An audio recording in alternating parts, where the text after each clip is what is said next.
Miami, Miami, Miami, Miami, Miami, Miami, Miami, Miami, Miami, Miami, Miami, Miami, Miami, Miami. It feels like Miami.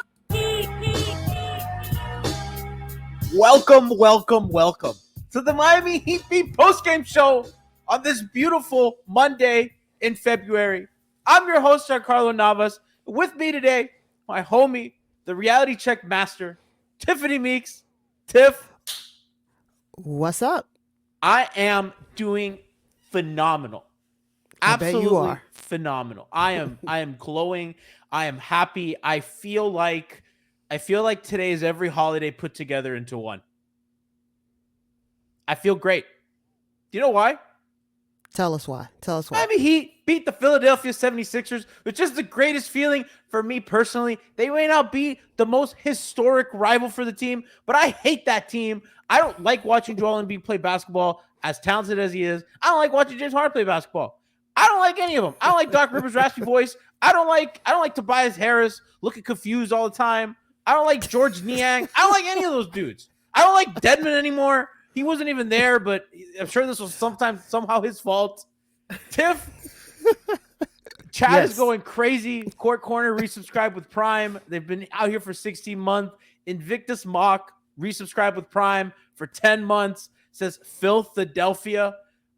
Just listen. I love it, bro. I love beating that team. I love beating a rival, Tiff. Let's get right into it. I thought they looked as alive as they have in weeks. They did. The funniest thing is, it's what we always say about this team. It starts with defense. The defense tonight looked better than it's looked in the last four games? That 4-game losing streak, a lot of it had to do with the defense. Tonight, the defense looked good. Everybody looked connected. Everybody played hard. That's the difference with this team. You got to get 1 through, how many played tonight? 9? You got to get 1 through 9 playing hard and playing connected. That's what you got to get. They looked sharp. They were active. Their bodies were moving. Tiff, you're saying about the defense is 100%. Hands in the correct passing lane. Yep. They were active. They were moving. Even Hero, credit to Hero, and I know that he gets a lot of stuff. Didn't have the best offensive game.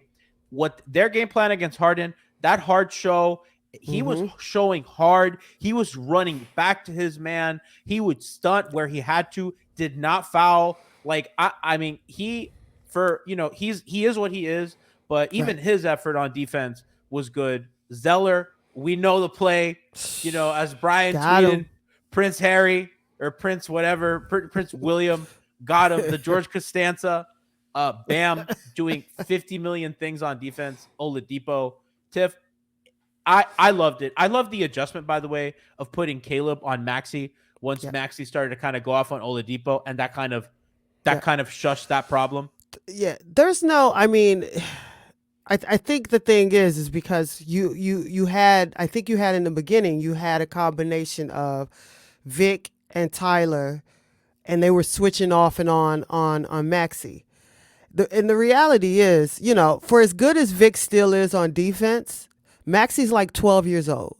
Like there's no stopping that young kid spirit. Like that kid is a blur when he gets the ball. He's lightning fast, and he's a better decision maker this year than he was last year. So you can see like the improvement in his game. But the difference is Caleb is a little bigger, and he's a little bit more physical. He's a little bit longer. So he was able to kind of funnel Maxey where they wanted him to go on the court.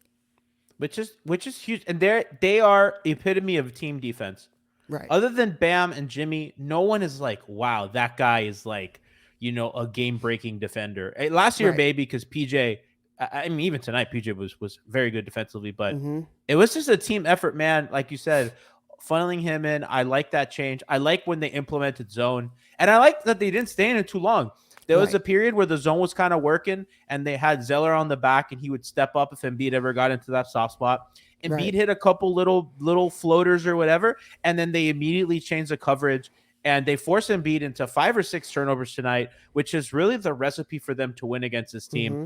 Their offense is not going to be good. We know that. We don't need to Right. pretend.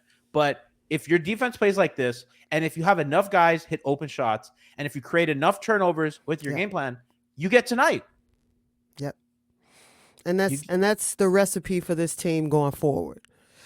What do we have? Like 21 games left? 20, something around there. Like, I think it's closer to like 18 or something. Okay, so that's the recipe. Yeah. Like your defense has to step it up another notch, and you got to hit some open shots. You got to get to the basket, and the reality is you got to move the ball. You can't. There were a few possessions where, in that fourth where the ball just started to stick, and it's like this team can't afford to hold the ball. You really have to move it. They do, and I think at the end of that game, their offense got super gummy, and you saw it was like it looked like college basketball, right? They're passing it around the perimeter, and then Hero takes kind of a contest, and that's really kind of the symptom of I think a lot of their bad 3-point shooting is stuff like that. But listen, after that possession, I even tweeted, I go, "What is this offense?" Very next play, Jimmy goes at PJ, does a spin into Embiid, does that up and under move. And just was about it, bro. And that's what you need. Yep. You just need, listen, if you're going to miss, but miss at the damn rim. Right. Because then you give somebody the opportunity for the follow-up. I mean, that's pretty much all you can ask for with this team. Especially with Embiid sitting on the 4 fouls, who is going to be a little more careful when trying to rebound. And Bam kind of still being active despite having a poor shooting night. And we'll get into him later. Kind of want to talk about kind of the positive stuff. I like, by the way, Jimmy at the end when he scored, when he got the free throw that he split against Harden. He was really trying to get that switch on Harden, and PJ had been on him for a lot of the second half. PJ did a fantastic job, I thought. By the way, it's kind of one of those like, damn, you missed that. Really playing Jimmy physical, taking him out of his game, and they kept trying to get that Harden switch. They got it late in the clock, and Jimmy got the foul, and that's like what I like to see, man. I like you work. Work the matchup and what you need to do. Don't settle and don't put the ball in other people's hands. Take it yourself. Right. Yep. No, I agree with that. And I agree. Like if you're gonna run the clock down, get the matchup you want and not just be dribbling the air out of the ball. Like you got to be decisive in what it is you're trying to do. Chat's saying Miami shot. How many threes did they take? They made 15 threes. Which is, I think a great number for them. Shot 40%. Yeah. Gabe stepped up, played great, hit his open looks. Max played well, hit his open looks. He was 3 for 8, and you love that. And was active in other ways. I think that this hopefully is a positive sign for Max, kind of with how the rotation is and kind of putting him more into his comfort zone. And what you hope is that at some point the rotation kind of sticks, because if you keep moving these guys around, this is what you're going to get. You're going to get all the inconsistencies. But if you can kind of figure out what it's going to be, then you hope that the shooting does turn around. At this point, it's like they're not going to catch the lightning in the bottle like they did last year. I don't think so. But what I think is, can they get close to average? Yeah. But you got to get some consistencies, and these guys got to get comfortable. They didn't forget how to shoot. Like that doesn't happen. No one has the yips. They didn't forget how to shoot. This is just a symptom of there's just too many things happening with this team. Then they regressed a little bit. I think there's a little bit of what you're saying and a little bit of like, okay, we were kind of punching above our weight last year, and it's just all kind of come at once. Right. No, right. It all, like I said, that lightning in the bottle that hit, because when it hit last season, it hit quick, and all of a sudden things were just popping. And it didn't happen. And I don't think that's going to happen. But like I said, if there are some consistencies with everyone that's on the court, I think they can get close to average and be fine. Let's talk about. Yeah. Go ahead. No, I know. I 100% agree. Yeah. And I don't think they did anything today that felt unsustainable on offense. Right. And, you don't got to hit crazy threes. You just got to hit the open ones that your best players create. Right. Tiff, let's talk about the backup center today, because that has been really the litmus test for this team. They have had very poor to backup center production, whether Right. that's Dedmon and his unfortunate just bad play this year. Right. And then you had Orlando Robinson kind of give you a spark, and they played well in that stretch Right. where he was kind of this injection of kind of freshness But and the like youth caught him. yeah. And listen, he's very green. He also got But hurt. yeah, And I think it's youth. He just wasn't. He was ready to give us what he gave us. absolutely. And I And think that, he's kind of figured it out a little bit and kind of adjust when they got a little more film. They got an NBA player in Zeller who, man, we know that Austin Sheffield is a bit of a troll on these Twitter streets, but he actually had a good tweet the other day where he asked, "Who's the hustle guy on this Heat team?" I'm like, is it Cody Zeller? Is it horseshoe head Cody Zeller? It is. Listen, that's the salesman. That's what I call him. what was it? Was it used jacuzzis or what? My man looks like a door-to-door vacuum seller. Like yes, he looks like he got that brown briefcase and he just knocking on folks' doors. Somebody let him in. The Heat let him in. Suit. Right. The Heat let him in. And listen, that guy just comes in and he has a way to find himself around the basket. He's just around the basket. He gets easy looks and he's steady. Like, yes, it's only been how many hours since he's joined the team, but he's steady. Gotten his first check yet. Right. He hasn't even got paid yet. He's steady. And it's like, there's no plays run for him. He's not looking for plays. He's not calling for the ball. He's just out there. He's moving around, drawing charges, getting putbacks, getting the easy floater. Listen, I appreciate it. I love it. And they needed that. They just needed a guy who's not going to wet the bed. He's kind of like the Beno Udrih of centers, right? Like when Alf loves Beno, because Beno, if you gave Beno a 5-point lead, you were coming back to a 5-point lead. Just steady. If you were down 5, you were coming back down 5. Beno's like, I will drive the ship where you have it. And like Cody, Bam did not have a good scoring night. Looked super out of sorts. And on a normal night like that, when he doesn't have it, you're usually cooked because you look down your bench and poor Orlando or it's Dedmon or whoever, right? Or whatever skeleton Haysmith at the 5, right? Like whatever you're doing. But he comes in, that play where he blocked Embiid, he was actually under the rim on the other end. He was trying to make a play on offense. And I was thinking, man, that's unfortunate. He was trying to hustle and make a play, didn't get it. And now Embiid's going to score on the other end. And the dude ran head down, sprinted full and got it. And I'm like, I was happy that he got rewarded for that. Yeah, but you know what it is? Like he knows he has a limited role and he has limited minutes. So you want to see a guy who, let's say he plays, I don't know, I'll just say 10 minutes. Say he got 10 minutes tonight. He literally played each minute like it was his last minute. He played 15. And like how he got 15. 15. And I think Will Mansell said tonight on Twitter that he'd been out of the league for a year. That he hasn't. Yeah. So this guy stayed ready. Like he's physically to run from end to end like he did and chase him down. That guy, he's physically ready. What is this? And third game back? Second? Yeah. Whatever. Yeah, whatever. It's second or third, but he's physically ready and he's literally playing each minute like it's the last minute of the game. And all he has to do is give you 15. I saw Just Jared in chat said Birdman role. Like, yeah, man, just come in, give energy, finish at the basket. Like, he's not like an all defensive player, but like he gives effort. He tries to make plays. And Tiff, they're missing guys who make plays. And I thought about this watching them lose to the Bucks.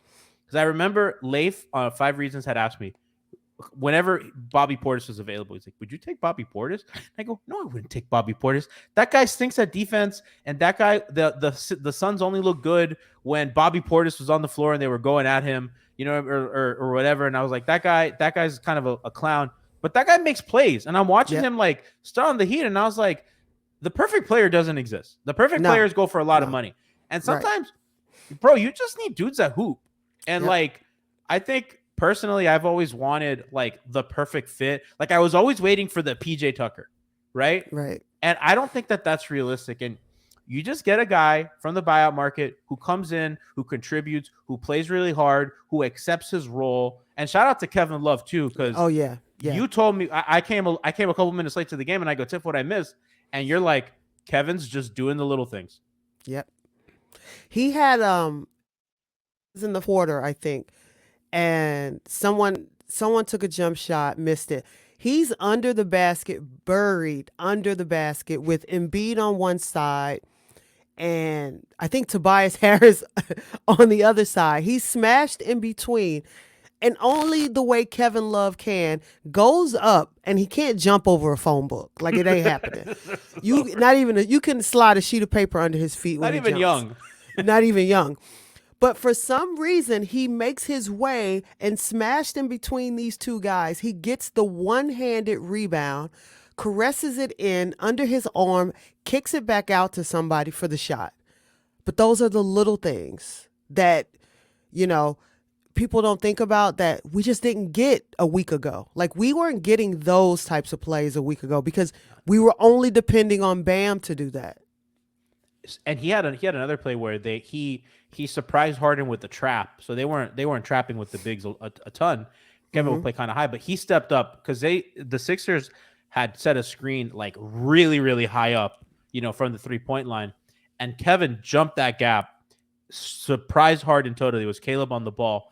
And Kevin was able to strip Harden, and not just a strip, but to get the ball, to have the hands to corral the ball after a strip, and then to outlet it to perfect stride Caleb Martin to get the dunk. That's like the one the hit ahead to Tyler. For Tyler, did you see that one? It was perfect. I mean, the placement was absolutely perfect with that pass. Yeah. Yeah, just there it says Love was 2 for 5 from 3. If you take away that heave at the end of the shot clock, yeah, man, like he was productive, and I think you want him in that role. I think he's in the right role. I see the vision for what they have in mind for him. I would have liked him to play a little bit at the end, but I didn't mind. I thought that the rebounding got a little bit away from them at the end of the game, and I thought he might have helped. But I liked what they were doing defensively, so I'm not going to nitpick that. But he gives them that variable, that tip they haven't had. Like, he and Zeller played some minutes together too. That was a little more mixed. I don't know how much we'll see of that. That was kind of one of the stints where the Sixers really kind of ate into the lead. Well, there was a grouping that actually I was surprised that they actually didn't look too bad, and it was Love, Zeller, and I think it was Max. But I think that unit was flanked with Jimmy. Yeah, if I remember, it was like Jimmy and in the second quarter. I can't remember. Was it Oladipo? I can't remember. Maybe. I do know it was with Jimmy, so that Jimmy was basically able to stabilize that unit. So it didn't look they didn't look as bad on defense as you think they would have, because obviously if you've got Jimmy, he kind of helps you get in the right spots, and he was doing a lot of talking. But it's going to be interesting how going forward, because like I said, the other night you played 10 in Milwaukee, which I just thought that was just too many people anyway for anyone to catch a rhythm. Yeah. And then tonight you went down to 9. Duncan's out of the rotation. Yeah, so that was Duncan out of the rotation, but it seemed like it was able to make everybody else a little bit more at home in their roles as they got moved around. And I think that's kind of now when Kyle comes back, it'll be interesting, right? Because Gabe's been shaky, in pretty much the last couple weeks. So he looked great tonight, kind of hitting. He looks great against Philly every time. I don't know what it is, because I was like, is it drop teams? But it's like not really, because like it's not like he's shooting off the bounce or anything. But I guess it's something about the way the Sixers help. I don't know, or maybe Mance is confident in that building. Right. Who knows? But I mean, you like to see kind of what he gave you tonight. Also defensively, active. I think Maxey is just also a tough matchup for him. Maxey would have been a tough matchup for Lowry as well. Yeah. I don't see Lowry would have probably spent a lot of time on Tobias Harris like Oladipo did. So I don't really know how solvable that is for them. But that's going to be interesting, kind of how they fit their rotation in there. I want to talk about the Jimmy and Bamless minutes. So they got a lead up to 9, right? And it was like Zeller, Hero, Oladipo, Caleb, and somebody else. Might have been Gabe. I think they might have gone 3 guards. But regardless, it was Max. It was with Max. And they went no Jimmy and no Bam, and I was like, They got the lead up to 9, and I'm like, I think this is when you should count your blessings and get Jimmy back in the game. And they didn't, and the Sixers cut the lead down to 5, which is fine. I mean, as long as they don't completely throw up on themselves, I think you're good.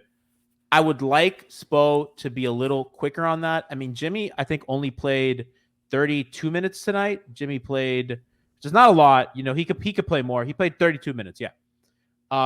You know, what's 34, right? Right. Kind of get out ahead of that, I think. Yeah, I think it's interesting because remember, he was on that minutes restriction for a while. So there was a grouping of games where he literally only played 27 minutes. Jimmy, yeah. Yeah. So, I You're all mean, mad at Spo.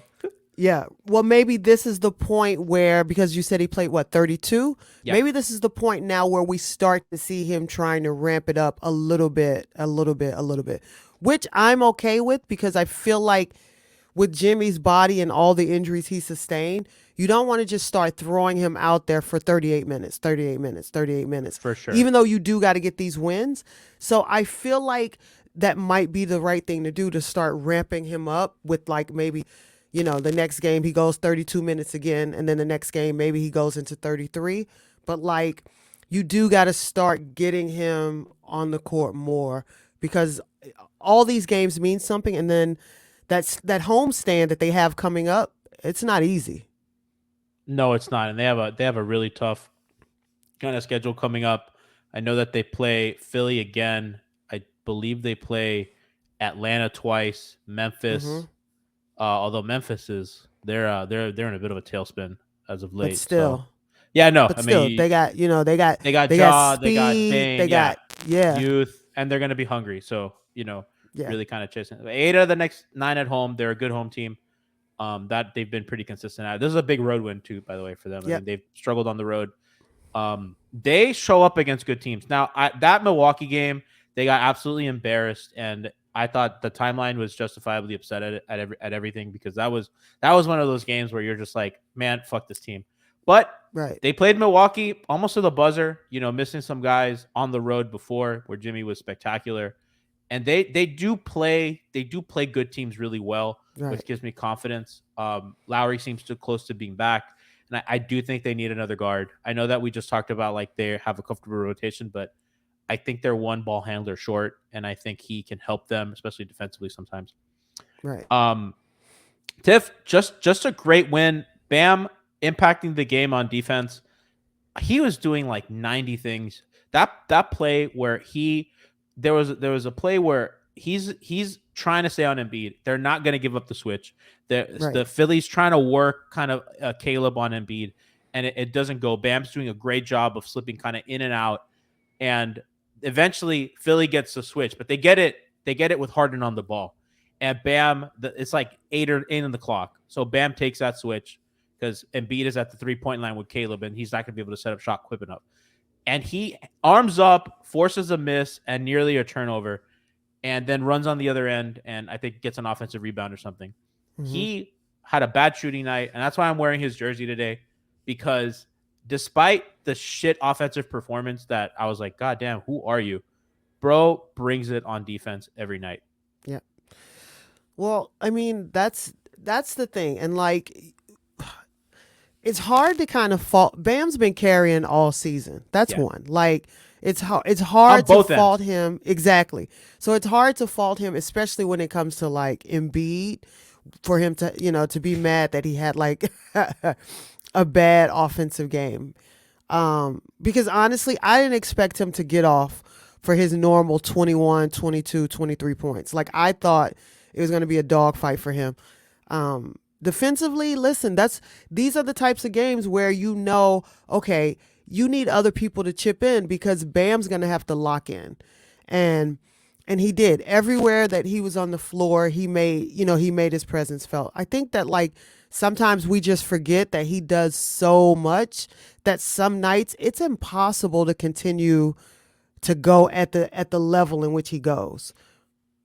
Had that huge block on Embiid late. Paul in chat asked, do you guys think that they should have doubled Embiid on the last play?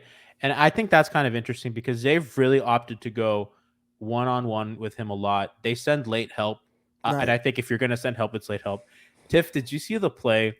They have Embiid in the Bam has Embiid in the corner and it's just kind of face guarding as Embiid's like kind of jab faking and pump faking. And, and Tyler comes. Is that when Tyler comes over? Yeah, and he's like kind of. So it's like Yeah. it's like when your son or daughter or your child like thinks they're helping you cook by like handing you an egg. Like, oh, thanks, honey, you helped. Right. He's like, I did something. Yeah, it's like, oh, good job. Like I thought it was a nice right thinking, but I don't think you're helping, bro. It's like came over like Linus from the Peanuts. Yeah, I mean, if he hit the shot, and probably they're like, oh, good job hitting the shot over the double. What double? What double? Like, who? Didn't even see him, bro. All I saw was Bam. Yeah. So yeah, somebody goes here on Bam Cody boy. I thought that was funny, but I did think the plan to like send the help late has worked in the playoffs.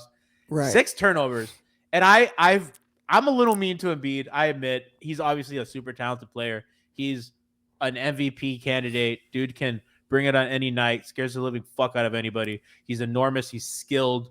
Obviously a very smart player and a great defender. But I think the biggest knock on him is he turns the ball over a lot. And he almost had 7 turnovers. That pass that errant pass cross court that almost went out of bounds.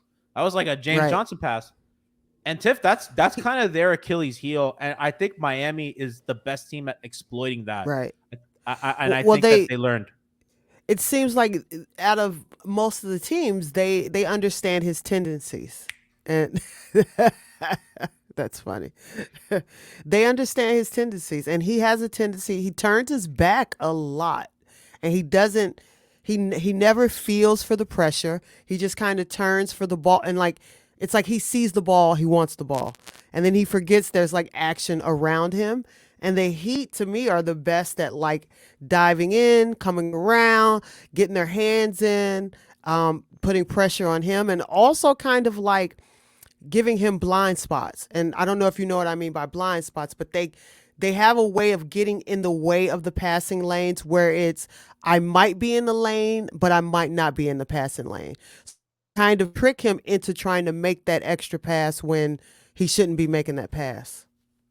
And that's what they do. And Tiff, what's funny about them? I think they play better when their game plan is more complicated because it engages them more. Yep. It's not like when they played the Knicks, they look like they were fucking sleepwalking. You know what I mean? And it's like that's there's like not like a huge game plan there. It's like, all right, guys, make sure Bam gets switched on to Randall and then don't help off the corner, our usual. Right. Against the Sixers, it's like they have a different plan and they have a lot of schemes. And I think these guys might need that to stay engaged because everybody has like a role to play. It's like, all right, you got if you're the low man, you got to come in to help. They're always trying to get guys into corners against the Sixers, Harden and Embiid especially. Harden had a great game, by the way. I know that we clown him, but he had that late turnover that killed him. But he went off for a pretty good game for him nowadays. Embiid had a good scoring night, but you force him into the turn. How many turnovers did Harden have? I think Harden had quite a few as well. Harden had 4. So Embiid and Harden combined for 10 turnovers. That's the game plan you want. Like if you're Miami, if I tell you before the game, Tiff, I said, Tiff, I don't tell you anything else. I go, the Heat force Harden and Embiid into a combined 10 turnovers. You're just like, I think we won. I think we win. And they're good at scoring off of them, especially now. Caleb's on the wing. You got Kevin in the back throwing passes. Jimmy got up today. Yep. Jimmy got up and he got out on a few of those fast break opportunities. So it's the easy buckets. You got to get some easy buckets. And let's be real, Tiff. Jimmy had that quote at the end of the Hornets game, and he's talking about we're losing too much. We don't have time to figure it out. And I don't know. God knows what was said behind closed doors in the locker room. Because I'm pretty sure he and Udonis and Bam, for that matter, and Spo, these are all guys that say what they think. And I know that whatever, maybe fans can make excuses and we can make, but they don't play that. And I think they responded to, frankly, like the most embarrassing stretch of their season. At a time when you think that they're in position to run away or get up in the conference, they've slid and they blew it. And I thought that this was a great response that you want from your team. Yeah, I agree. Great night, guys. Great night. Listen, they got to do it again. They get to do it at home. Kyle come back. If Kyle is back that game, that's going to be something else they have to integrate and work into. But I think their game plan against Philly is solid. I think that Bam is going to play better. He's had a bit of a rough stretch, but I think he'll play better. You like what you get from Zeller. You're liking what you're getting from Max and Gabe. You want that more often. You kind of need that consistency from them. You need your role guys to step up and to kind of elevate when one of their stars have a bad night. So, listen, I agree. Polterghost says, good win, don't be fooled. This doesn't make me feel different. I don't feel differently. Right. No, Tiff, we're in agreement. They are who I think they are. Like, this is the team that can lose 4 straight and then go into Philly and win. And this is the team that we like them in the matchup. We've been saying that. Yeah. We've said it for years. Yeah. Against Philly, I'd pick them. Like, this is the team. Or this is the team that can go into Atlanta and get blown out just because. Like, this is a team that could lose 2 play-in games against teams they shouldn't lose to. Exactly. And they could also beat Philly and, win a road game at Boston and make a second round interesting. Who knows? But regardless, great win. Go back, do it again tomorrow, Wednesday, which, by the way, is a hangover time day. Hangover time is on Wednesday, so make sure. Listen, if you, Lord help the Sixers if they lose to the Heat on a hangover time day with what Brass and Alf will have cooking for them. So make sure to tune into that on Wednesday. Of course, you got pregame in with Frankie and Kenny before every single game, and tomorrow, tune in for Heat Beat. We have a special guest on the pod tomorrow from the Sixers. My good friend Brian Torek, who's gonna talk about tonight and kind of what to expect on Wednesday. So a full week of content for y'all. We're happy. Appreciate JJock44. 26 months subscribed. Whoa. That's my man right there. We appreciate you, and I know that Vane Hype gifted a tier 1 sub to Jimmy Butler today. So shout out to my man Vane Hype for always supporting, and Jade as well. We love you, appreciate you. One more thing. When Eric Reed said about Tobias Harris, he's a silent film, he has 0 points. I was like, man's in his bag. Eric Reed's even back, baby. We're back. The Heat are back. E-Reed's back. Let's go. Loved it. Absolutely loved it. I chat saying save the arena. I would have saved the arena if they lost today. We won. I'm not gonna listen. I'm not fucking up what they have going. Okay, we're not in crisis anymore. Well, let's revisit in a week. Appreciate y'all. We will see you tomorrow on the pod and Wednesday for hangover time. Again, great win. Tobias Harris over me. All that good stuff. We love y'all. See you tomorrow.